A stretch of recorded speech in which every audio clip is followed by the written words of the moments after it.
Welcome to the Clayton State University Visiting Writers Reading Series, which is sponsored by the College of Arts and Science, the Department of English. And today's event is also sponsored in part by the Georgia Writers Registry through a LEG grant, which the LEG is not the actual LEG, it is the Literary Event Grants of Georgia. Okay, so our guest today is poet Chad Davidson. Apparently, and according to award-winning American poet and former college professor B. Fairchild, I guess you pronounce it like that, one of Chad's former college professors, in fact, Chad was a professional musician when he took his first poetry class from Mr. Fairchild. This passage from the musical world into the poetic world is what informs the rhythm of Chad Davidson's vision. About Chad's most recent collection of poems, Terence Hayes says, Chad Davidson's beguiling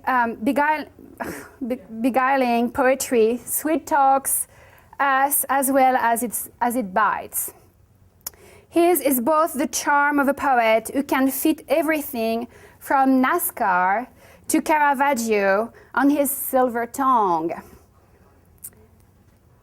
and the despair of a poet who's seen the moon open its hinges like a jaw and shut down.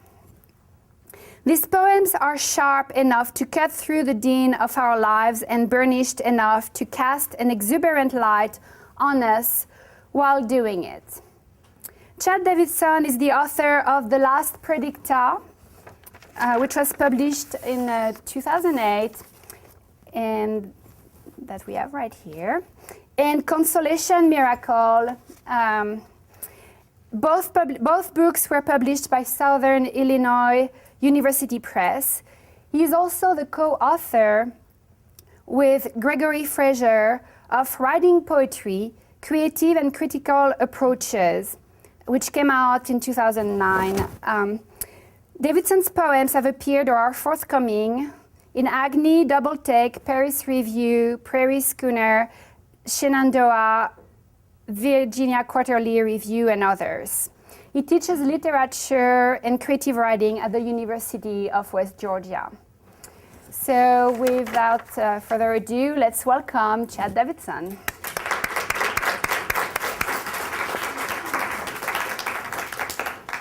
Thank you. Is this going? You have? Never been mic'd. I do teach at University of West Georgia, which means I'll probably be the provost year after next. We're working on the details of the colonization of West Georgia here at Clayton State. Thanks for coming, everyone.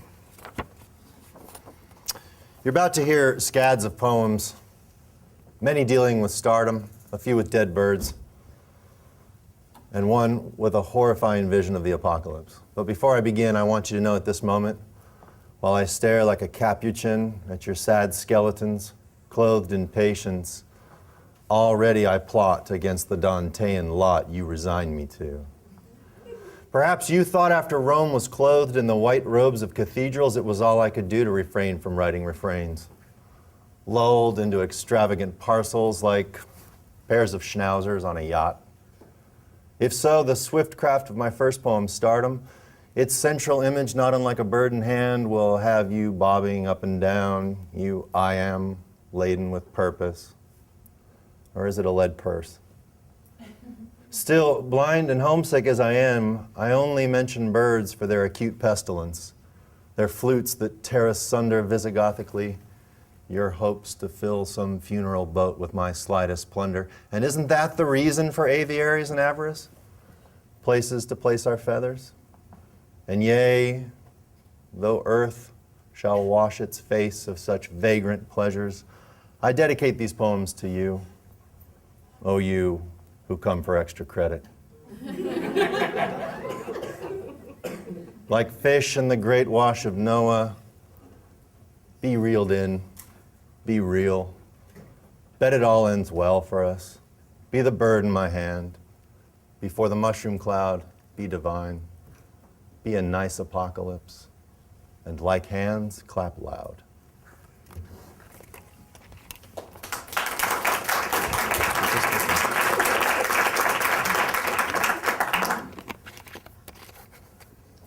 So, Brigitte's class, that was the first poem of my book. And when the book was taken, they said, we love your book, we want to publish it. We want you to change the title, which was Nice Apocalypse. And we want you to ditch the first poem. I really wanted to keep that poem, but they said, you don't want to give away the rest of the book too early. So they made me take that poem out. So I get back at them by reading it constantly. It's called Thank You, Thanks for Being Here. It's great to be here, really. That was the name of the poem. I'm going to read two poems from this latest book, The Last Predicta. And as you might imagine from the cover, it deals a lot with pop culture. This is a Predicta TV from 1959. And as I was explaining to Brigitte's class, this struck me as interesting. Not only the name Predicta and all the prophecy and prediction and apocalypse that takes place in the book that was interesting to me, and just in terms of the name, but also that this is what the future looked like to 1959. So I give you a few versions of an apocalyptic scenario. The first poem is called Target, and the next poem is called Gold's Gym, and I'm going to read those two as a pair. Target. Dear Arrowhead Water, dear Feather Boa, dear father and mother with the toddler and the cart full of candles. I wanted to tell you, the sky swished open its doors this morning, the whole shebang slid by on felt, and I entered the mythic fires of stoicism, bore my nakedness like Shackleton, defiantly ignorant. For I know that Target, centerless like new pedagogies, loves the good, loves punishment somehow fulfilling a niche audience. That's me. I love to finger the Milano-style whatnot or bend the necks of five-headed floor lamps. Yes, I love you dearly, dear church of the cherished storage bin, dear Cheerios in the bowl to drown you in, dear warehouse sky, dear reindeer, aiming the beads of your eyes at my impulse buys. Once I shot a gun in the desert, laid it down in the sand, and said a small prayer to prayers of small sizes. Years later, we navigated the markdowns and the Doritos, safe in their Mylar pillows, had almost stripped ourselves clean of desires, burrs, and foxtails, even as the popcorn promised low-sodium transubstantiation. But we were registering that word itself, green and bearded, so aimed our fantastic machines at the crock pot and the bath rug, at the iPod snug in its skin. We dressed ourselves in the warmth of a small space heater, fed the nuisance of class consciousness, little biscuits. How cloudless, how terrible and lucid the distances we traveled for our dear wedding guests. Dear, which my Italian friend uses in that foreign way, as in, that pair of pants is too dear. And how dear, how sheer the night we thought, dearly beloved, outside that Target, the headlights of all those cars trained on us. My wife loves Target. So when I told her I had started writing about Target, she said, you can't say anything mean. Don't, right? Church of the cherished storage bin. You all know who Christina Aguilera is? Yeah. Do you know what a hack squat machine is? Jarvis, do you know what a hack squat machine is? No. I know Christina Aguilera though. What? I said I know Aguilera, but I don't know the second time. Well, it's like a machine in the gym where you, Tim, you know what this is, right? Yeah, you get down underneath it and then you have to push it up. Okay, I use it. And it's the most sort of draconian exercise you can do in the gym. It just looks so right out of a torture museum in Germany. So that's in here. I think that's it.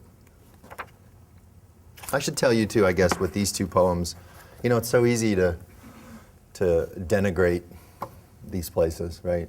Gold's Gym, Target. I have another poem to Dollar General.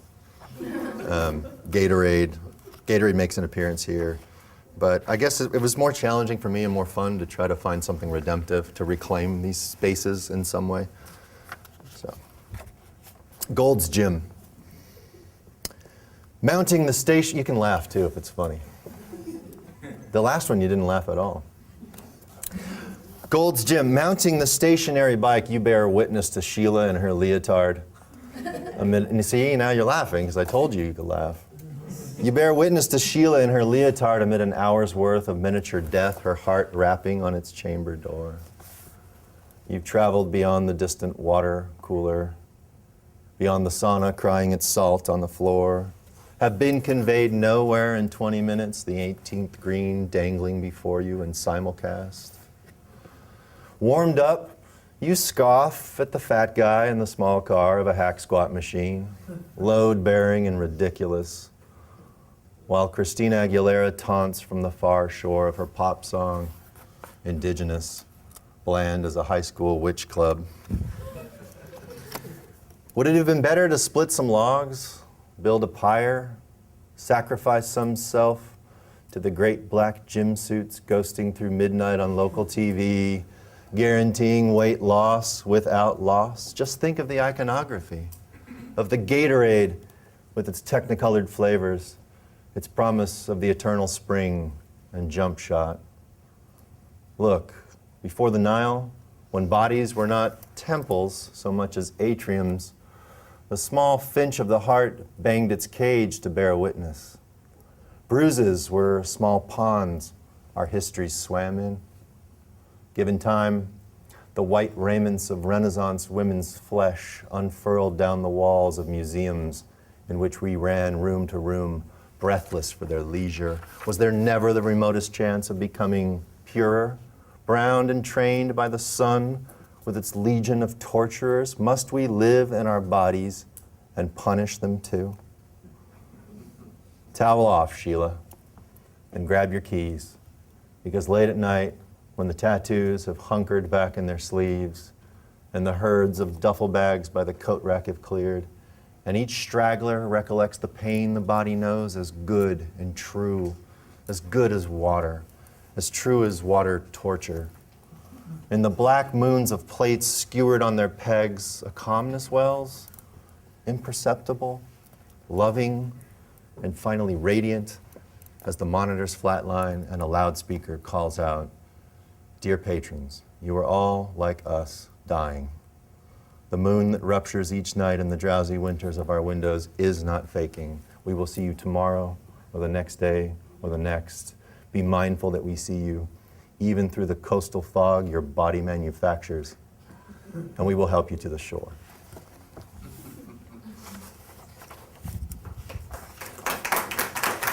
Thank you. I'll read one more from this book, and it's Brigitte was talking about it earlier.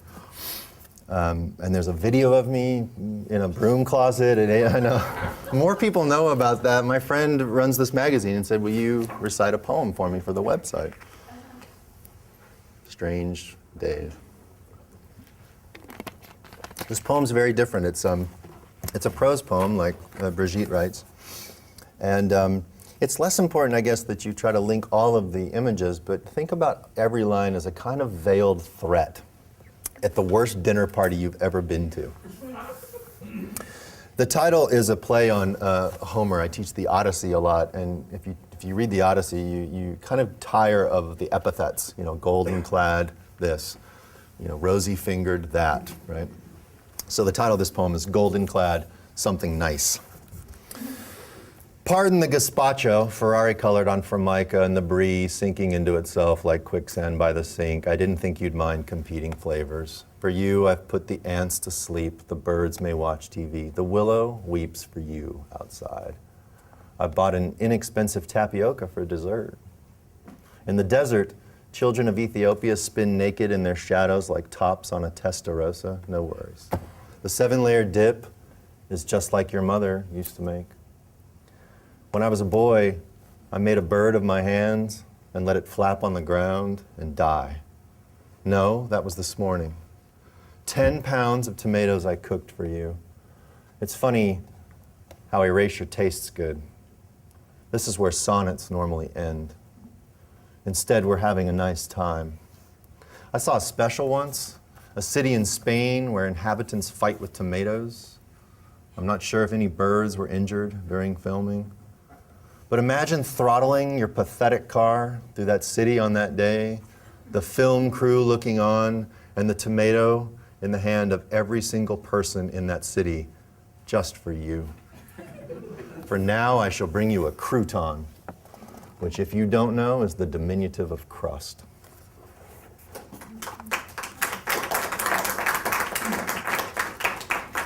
Imagine being called a crouton.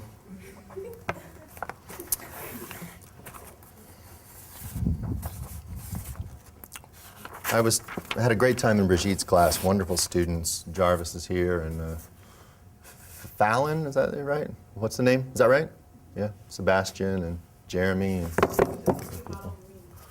where are you at? Where's Mac? There she is. So great students. LaDonna, right? So great class. And I was talking a little bit about my new work and how I've finally been able to write about Italy.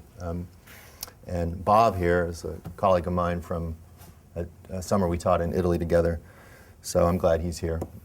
Did you ever go to the Domus Aurea, the Golden House of Nero in Rome?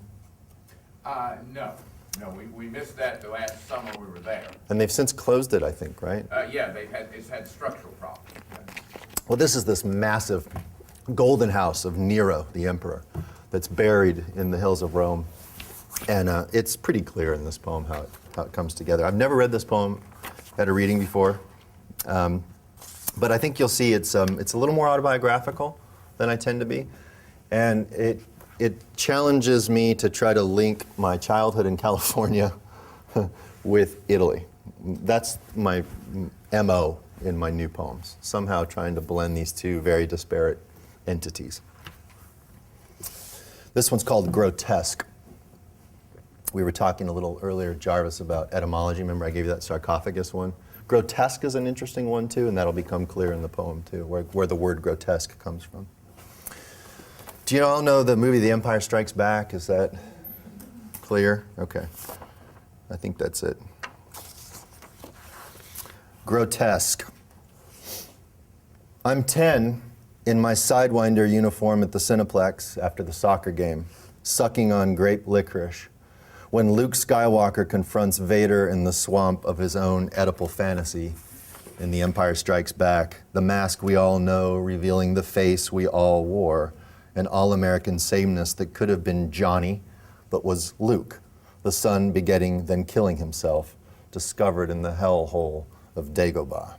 This is before Freud, before I witnessed myself in every mirror of a marble slab, in every church I've been to or made of my time in Italy, before Raphael and his obsession for Nero's Golden House. Quite the amateur archaeologist, he strapped on a rope and lowered himself into caves not unlike those on Dagobah, caves that once made manifest Nero's dream of heaven on earth on the Aventine in Rome. This is true. Raphael was the first person, one of the first people to kind of lower himself down into what was Nero's golden home that had been covered up and forgotten about. And he was one of the first people to kind of go down and look inside of it. Raphael saw nothing he'd ever seen before. Rather, he saw what he didn't see. Arabesques curling their tentacles around supple cornices, strange animals known only in the rapture of Africa, stunning the frescoed vaults, the caves, or as Raphael called them, grottos, the shapes grotto-esque or grotesque. And there I am, again, at the birth of a word I thought I knew as other, which now carries my face, though older, more grotesque, out of Nero's halls, stripped of their marble, the fountains all gone dry centuries prior, the colossal statue of Nero that gave the Colosseum its name, long banished. This is true. I've been there. though I didn't sign my name, as other tourists did. Raphael and Pinturicchio, for example, even Michelangelo. Casanova and Marquis de Sade etched their names just inches apart, so it goes. It's human nature to want to carve your name into another extravagant ego. And that campy Freudian patricide of which our hero Luke partakes, who's to say it's any different? After all, in the Death Star of his own self-regard, Nero loved some version of himself resembling Luke, boyish, touched by the gods or some force, or just the force money makes, simmering in its ledger. Never any good at soccer, I played Luke to the asshole Han Solos on my team, who could head and deke, curve a corner in the near side. In the team photo, I'm one of the kids kneeling as if in supplication, squinting my eyes in the glare of what must have been fabulous sun in early fall, California, 1980. Next to me, my friend Vince, from vincere, to win, seems more adept even at rest. His shoulders pitched back like a hunch, a knack, a special language he mastered before conquering all 320 steps of the Dome of St. Peter's, which we did together in the early 90s, millennia after we all forgot about the artist who rigged a revolving fresco in one of Nero's domes. So the world literally turned around that tragedy. The artist, whose name was Fabulous, who pumped perfume and rose petals into the least of the emperor's orgies. Can you imagine that? That fact alone, it killed me. Pumped rose petals into Nero's fantastic, displays of excess. Not an orgy, but a conquering of the Astros sent us all to gorge at Pizza Chalet. Then to my third time confronting Darth Vader as he ignited the inevitable vector of his lightsaber toward me, then through me, through Vince, and a decade later over the Atlantic to the damp subterranean mania of a real son of a bitch, bent on bending everyone to his particular whimsy.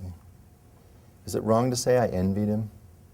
Vince and his right foot, his Pony League 50-miler, his rich parents, his cool name.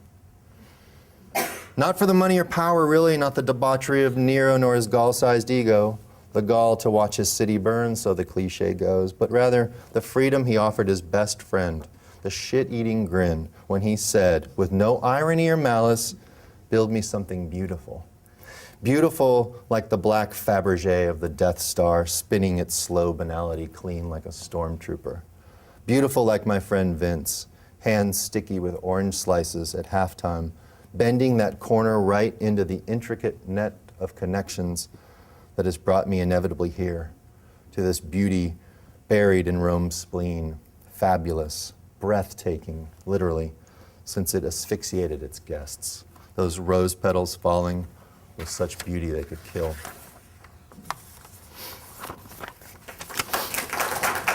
Thank you. I'm going to end with two poems from my first book.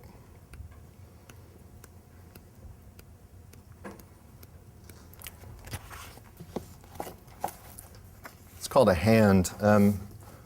De la Tour, do we all know De la Tour? Even if you don't know the name, he was a painter who did chiaroscuro paintings, religious themes. So there's a kind of, shadowy darkness, and then there's a figure, usually a sort of religious figure. In the one I'm talking about, it's Mary Magdalene. Just a quick reference to him.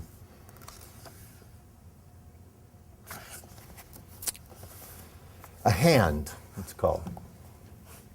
This is, by the way, another poem that ends with, or in the middle of the poem actually, has a image of people clapping, like my first poem. And one of my friends once said, you have entirely too many poems that have hand clapping involved. I mean, it's really insecure of you to do that. I was reading poems about hand clapping, it's a subtle suggestion that you're supposed to be clapping, so don't feel the need to clap. A Hand.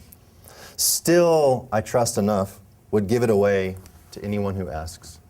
To a cellist, say, whose own hand is proof the mind still loves its animals flitting about under a floodlight stare. And among ours, Which but the most fearful wouldn't rise up before the encore to beat its twin? Such faithlessness, itself a backhanded hope, or hope's photonegative. For a hand houses the most opposable of views, its flair for pleasing, fingering into the darkest glove, air duct, rat hole. You've seen this. How a hand skates around the orbitals in De La Tour's nocturnes. It could fuse a skull's soft spot, the least human of human. And that finger of flame peering over the frontal ridge, some days our own hands are scarcely more than such beacons, waving to others like them, handy in a crowd. We deserve at least one. Improperly supervised though it's true, a bad hand can crack a book spine. Or worse, kill a good night's sleep, falling asleep under the body, rooted at its end. And that's when the deal comes strangest to us, an arrival of the least of our tremblings through a shower of nerves. Awakening, we've even felt the blood return to its canals through the palm's basin, open and cradling the last thing it knew by heft and contour. And for all its grabbing, who wants one stiff or limp as a fish? Almost blind then, one reaches for another, as if they were parents, fresh and clumsy enough to hand down all we want.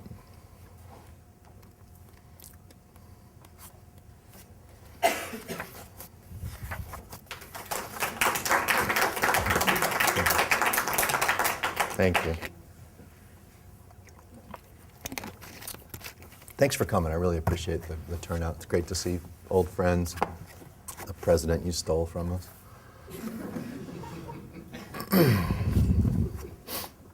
I just want you to know, I just want you to know, he's loved even more at West Georgia. Because he's gone. Excellent. Because he paid me to say that. What's the statute of limitations on getting rid of you? Is it passed so I can tell him the truth? Yeah. Okay. All right. This poem's just called A, and it's the first poem in my first book. So thank you for coming, and I'd be happy to talk to you afterwards. A.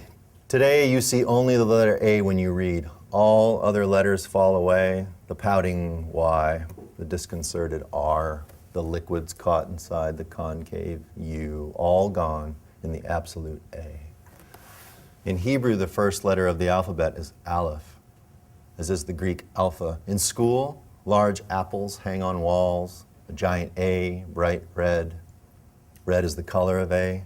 Rushing into your first words, barbaric and without shame, stamped, as it is, on report cards and meat. Pin it to an adulterer's blouse. Shout it as you careen into the rocks or just before, or when you rise out of bed at night, knowing only what you dreamed was so elemental you have no word. An apple a day keeps the doctor away. Apple and away, and your apple falls away from the page that stays there, lies to you. Allah, Adam, Ariel. Every time you form your mouth around the A-ness of the A, or listen to a newborn learn its name, or poet from AD, when and becomes A, and catatonic becomes AA, and aardvark becomes A, and becomes AA.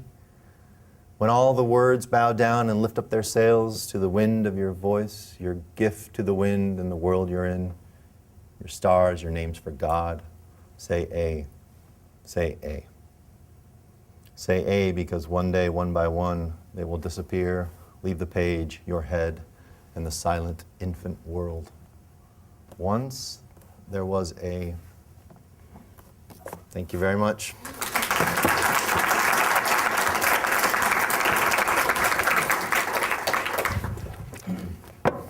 Yeah. I don't get the benefit of being in the earlier class, so if this is repetitive, I apologize. What is your process for writing? Like, how do you, does something just catch your fancy, or how do you become inspired? I think it's just a lot of hard work. I mean, I think what we talk about a lot in our book, we wrote, my friend and I, colleague and I, wrote a book called Writing Poetry, and we try to downplay the product orientation. We're like, I want to write a poem about X, or I want to write about my childhood or whatever it may be.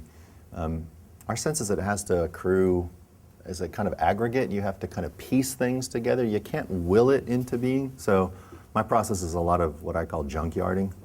I hear something cool, like that bit about fabulous. I didn't know I had been to the Nero's Golden House, but I had never heard about this revolving fresco and petals pumped in, and it's just fantastic information. So you just set it aside, and you wait for enough to kind of come together with Nero's Golden Home, and I don't know what made me think of Dagobah and Empire Strikes Back, and then I was talking about my friend Vince, and it kind of coheres in a more organic way.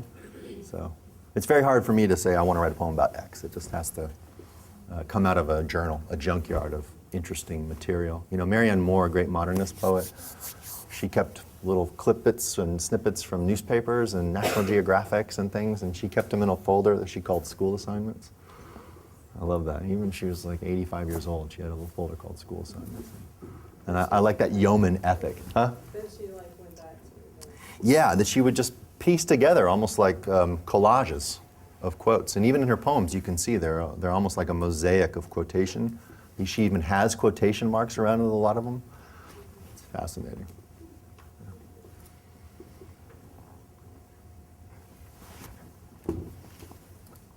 Yeah, Jarvis. Could you tell me about your process of finding a publisher that suits your particular style of writing? Publishers are hard. It's just hard. I mean, most of the first book poetry is done by contest. So you send your manuscript away with 20 or 25 bucks, and you hope.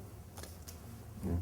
But before I would do that, all of my professors teachers were saying, you want to get some journal publications. You want to get, into journals, and you want to understand, where you would like to be, what kinds of journals you would like to be in. And you get some publications that way before you start sending books off, because it can be an amazing amount of money. We think, wow, we get money for publishing a book, but you're putting a lot of money up front to enter those contests. It's it's poetry. It's not cinema. It's hard. It's hard work. Yeah, LaDonna, right? Yeah. How does it feel like when your publisher comes to you and says, well, we don't like this, we don't like your title, or we don't like that poem, can you take it out? How does it feel, and how do you deal with it? You say, I don't care, you're publishing the book. Do whatever you want. No, it did hurt a little bit. I mean, I had my mind wrapped around that title, and it all made sense to me. But, I had to go back and think. A lot of my friends, a lot of people I really trust, had said to me earlier, I don't know about that first poem, it's a little cheeky. I don't know about that title. So enough people had warned me about that I listen to people I trust. Sometimes we're not a very good judge of our own work. So it's weird. I feel a little divorced from it, but it's okay.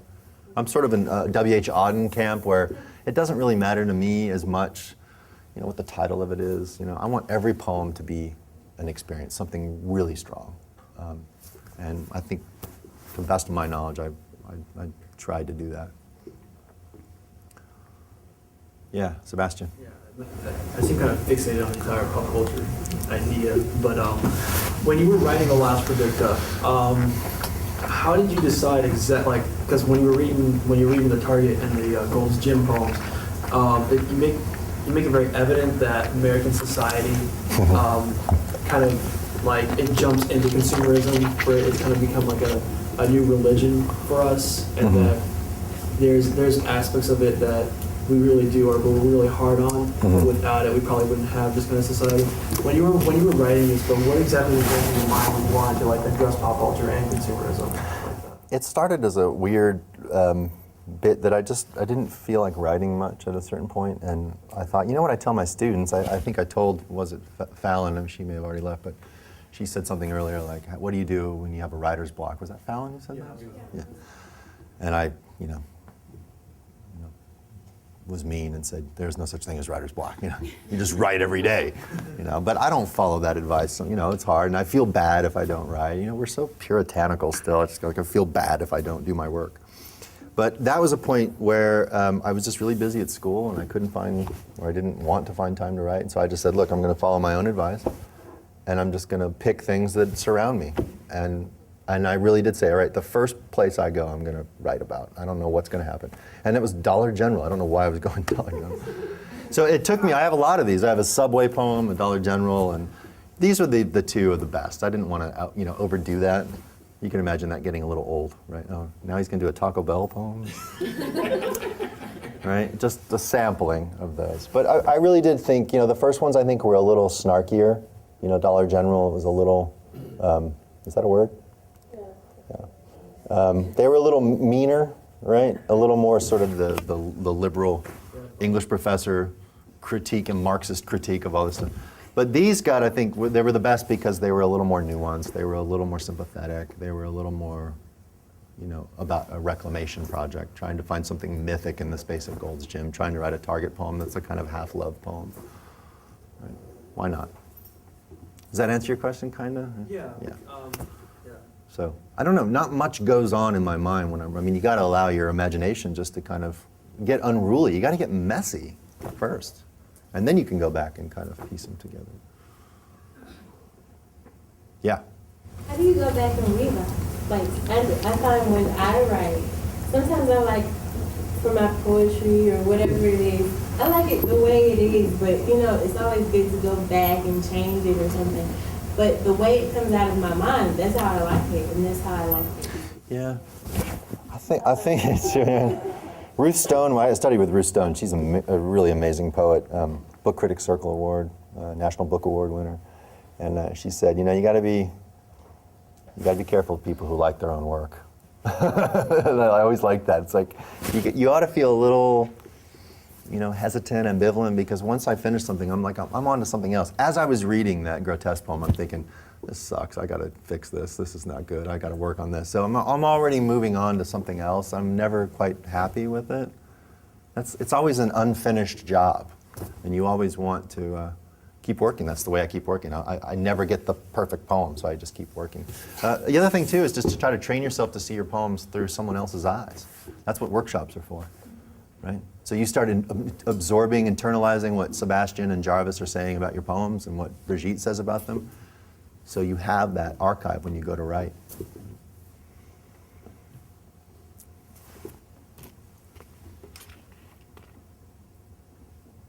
Yeah, in the back. Marcus. Marcus. Sorry, I just know these people from the class earlier. It's not like Go ahead. In your creative process, when you're creating work that you're thinking about submitting to journals or to publishers, Yeah. do you ever find yourself feeling like you have to mimic other literary periods or widely accepted writers from the past? No, I think once you get into the poetry world, you understand where your work is best suited in journals. Okay, so I'm not crazily avant-garde, so my chances of getting into a journal like Denver Quarterly are probably pretty slim. I could probably find something that's a little racier that they might like. Neither am I a kind of high formalist that the Southern Review is going to like. So part of it is getting to know what's out there, what venues are available to you, and then you can start looking at all of your work and going, you know what, I bet Agni would like that poem. I got a sense that Sven Berkertz would like that, right? But yeah, you don't want to write to publication. That's dangerous. Just find a publication that fits your writing. Huh? So you look for a publication that fits your writing. Definitely. And you'll be surprised. A lot of it is, huge. I don't know what the percentages are, but some of these journals have like a 99.5% rejection rate. The New Yorker and Poetry and Paris Review and these huge journals. But you'd be surprised when you do get something published. It's often an editor who's going, you know what, Marcus, I love this work. I didn't think I'd want to publish another Crow poem, but this poem just changed my life, and I have to publish it. And they become the kind of champion for you. That's how my book got taken, by the way. I submitted some poems to Crab Orchard Review, met the editor, and the editor, never met her in my life. And she said, I love your poems. I'm really pushing for them. I think we're going to publish them. They did. Next thing you know, they're accepting my book. It just rolls from there. Yeah, what's your name? Tiara. Tiara. Who are some of your favorite authors, whether it be people that write poems or novelists or essayists? Just who are some people that influence you and that you really like? That's hard. It's just everyone, right? Early on, though, it was like Elizabeth Bishop, Robert Lowell. These are pretty standard characters. The more you read them, you just fall in love with them. Robert Hass is a great contemporary poet. But the list just goes, it's endless. I'd be here all day if I wanted to do that with you. But also kind of get some work outside of poetry. I mean, it's smart and essential to be reading contemporary poetry. But also read widely and strangely. Try to pick up really weird books, you know. I studied with David Wojan just for a little bit, and he had this exercise where he would bring in what he called ambient literature. So one of them was, I mean, just weird books that would fill your head with strange ideas. One of the books is called English as She Is Spoke, and it was a English phrase book written by two Portuguese guys who didn't know English. Oh my God, and it's just classic. So it's just an English phrase book, but their phrases are totally wrong. No one would ever say any of this stuff, and it's nearly poetic. And so just finding stuff like that would fuel your imagination. Not Alexander Thoreau, his brother. No, Alexander is his brother. I was thinking of Paul. Alexander Thoreau has a group of books called Colors. One's called The Primary Colors, and one's called The Secondary Colors, not the kind of intrigue novel thing. And they're just long, seriously long essays on colors. And it's part memoir, it's part description, it's part biology. They're just fantastic lyrical essays. And so finding some oddities, peculiarities that can inform your work is really smart, I think. Yeah. I'd like to return to this question about pop culture. Why is it that writers and poets seem to disparage pop culture so much? What I'd like to know is, what is it about pop culture's superficiality, triviality, and influence that's so problematic? Well, I mean, we talked about it earlier, and I don't think it is. I mean, I think the myth persists. That's kind of, I don't know, I would probably situate it in modernism. I would lay that at the feet of T.S. Eliot and Ezra Pound. Really, I mean, you get to mid-century, and who do you have? You have Allen Ginsberg. You know, he's writing about pop culture all the time.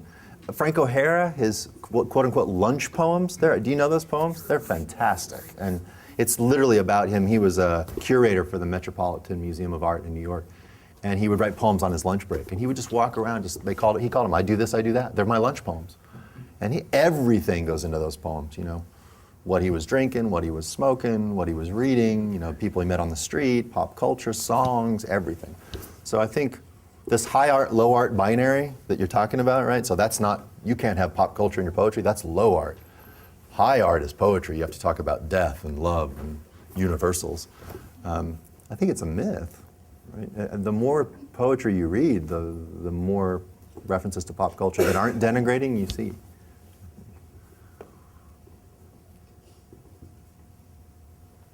Well, I guess that's it. Thank you again. Thank you very much.